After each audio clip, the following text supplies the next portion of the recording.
चंदनपुर गांव में एक महात्मा रहता था। महात्मा के साथ उसका एक शिष्य भी रहता था। महात्मा अब धीरे धीरे बूढ़ा हो चला था तथा महात्मा मरने के बहुत करीब था।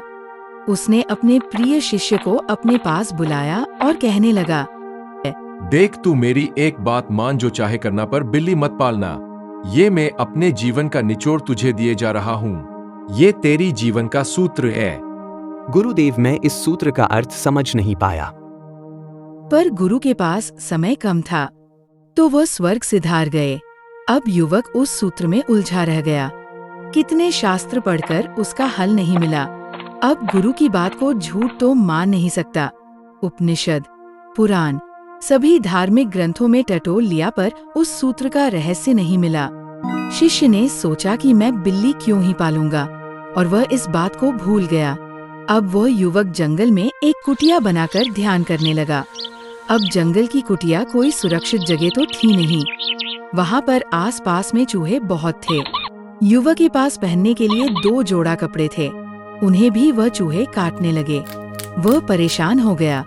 गांव में जब भिक्षा मांगने के लिए जाता तो लोग पूछते, महाराज, आपके कपड़ों में छेद क्यों हो गए? तब उस युवक को बड़ी शर्म आती। अब वो जब भी कपड़े धोकर सुखाता, साथ एक मोटा सोटा लेकर बैठ जाता, जिससे कि चूहे उन्हें काटने न पाए। आखिर में तंग आकर उसने गांव के लोगों से कहा, मेरी झोंपड़ी के आसपास चूहे बहुत है। बताओ मैं क्या करूं? करना क्या है? तुम एक बिल्ली को क्यों नहीं पाल लेते? वह सारे चूहों को वहां से भगा देगी या खा जाएगी। युवक को ये बात पसंद आई और वो गांव में से एक बिल्ली को मांग कर ले गया। तब भी उसे गुरु की बात याद नहीं आई कि गुरु कह गए थे कि बेटा सब करना पर बिल्ली को मत पालना। बिल्ली ने तो महीने भर में सारे चूहे सफाचट कर दिए। अब उसे बड़े चैन की नींद आती। उसकी सारी की सारी फिक्र बिल्ली ने अपने कंधे पर ले ली। पर कुछ दिन बाद जब चूहे खत्म हो गए तब बिल्ली भूखी रहने लगी। वो गांव में जाता तो भिक्षा के साथ उस बिल्ली के लिए दूध भी मांगता। तब 1-2 दिन तो लोग ने दे दिया। फिर लोगों ने दूध देने से मना कर दिया। साधु परेशान हो गया। महाराज, आप ऐसा क्यों नहीं करते? एक गाय को पाल लो। आसपास चारा तो बहुत है। आपको क्या करना है? शाम को दूध निकाल लेना। आप दोनों का बड़े मजे से गुजर हो जाएगा। ये बात साधु को अच्छी लगी।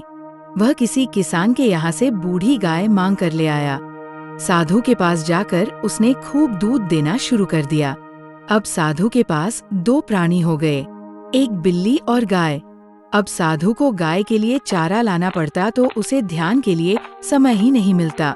वह फिर गांव में गया और बुजुर्ग व्यक्ति से बताने लगा कि अब मेरा काम बहुत बढ़ गया है, ध्यान तपस्या भी नहीं कर पाता। पहले भिक्षा मांगता था और दिन भर ध्यान करता था, अब तो 24 घंटे गाय के पीछे ही लगे रहना पड़ता है। तुम कुछ राय दो, अब मैं क्या करूं? बात तो आपकी ठीक है, पर तुम अब एक काम कर सकते हो। गांव में एक नवयुवक मर गया। उसकी पत्नी बेचारी विधवा है, बहुत ही नेक और शरीफ है। अब उसका कोई नहीं है। क्यों ना तुम उस विधवा को साध्वी बनाकर अपने पास रख लो। वह आपके 50 काम करेगी। 1 से 2 भले होंगे। काम भी आधा आधा बढ़ जाएगा और आप जब थक होगे तो आपके पैर भी दबा देगी, भोजन बना देगी। मेरे ख्याल से आप अपनी तपस्या करना और वह आपके सारे काम को देख लेगी। साधु को बात सही लगी और फिर जो होना था सो हुआ। अब सारा दिन का संग साथ तो धीरे धीरे एक दूसरे से लगाव हो गया। फिर दोनों ने एक दिन गांव के लोगों से राय ली कि अब क्या किया जा सकता है। हम लोगों में प्रेम हो गया है।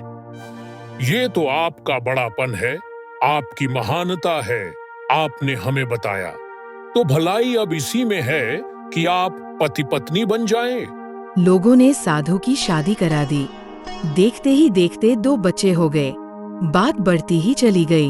एक बिल्ली से शुरू होकर बात इतनी दूर चली गई कि बिल्ली की बात तो वह युवक साधु भूल ही गया।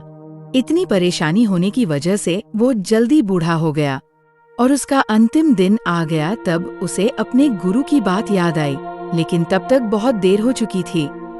इस कहानी से हमें शिक्षा मिलती है कि हमें अपनी जिंदगी में एक एक कदम सोच समझकर रखना चाहिए।